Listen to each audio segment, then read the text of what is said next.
Francesco! Oh Marco, ciao, come stai? Tutto a posto, tu come Che stai? mi racconti? Tutto a posto? Che ti devo raccontare? Stiamo sempre mezzi guai, e No, tu? per favore, per favore.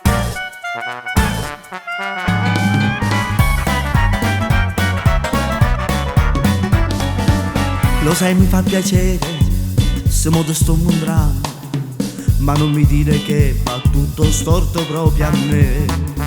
Non mi va bene niente, forse sarà qualcuno che mi vuol tanto bene e prega per me fa parere.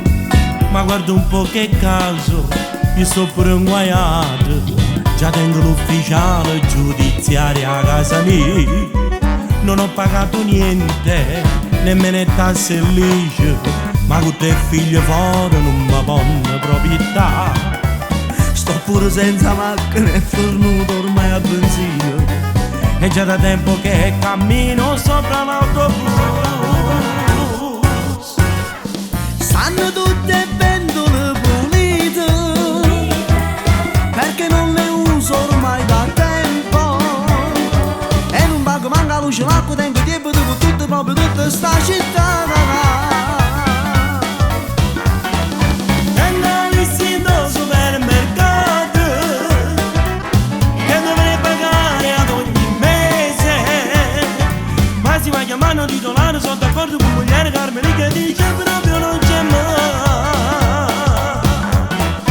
Ma quanto problema, pure si fatica, non ci arriva. Mi va tutto male, ma mi porta a mare e poi non se ne parla più. Dimmi esattamente dove è il punto, come è t'amare insieme a te. Non compro più vestiti, nemmeno in mercato, ed in portafoglio manco un euro più ci sta. Non me lo ricordare, ti chiedo per favore, non tengo manca i spicci per offrirti un bel caffè. Ma mo si è fatta tardi, ma sta aspettando mare. E vabbè Marco, io provo a vivere con la speranza che qualcosa cambierà. E che da cagna Francesco. Stanno tutte pentole pulite, perché non le uso ormai da tempo.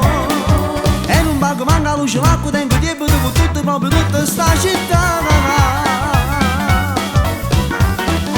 E andassi in supermercato che dovrei pagare ad ogni mese, ma si va chiamando titolare, sono d'accordo con mogliere Carmeli che dice proprio non c'è mai. Ma quanto problema, pure si fatica, non ci arriva. Mi va tutto male, ma mi porta a mare e poi non se ne parla più. Dimmi esattamente dove è il punto, come è t'amare insieme a te. Ma tu guarda questa sfortuna che non ci abbandona mai, ma ti rendi conto? E infatti, siamo mezzi guai. Io direi di buttarci a mare. E amo, pure che non sa scenata però. E siamo in due.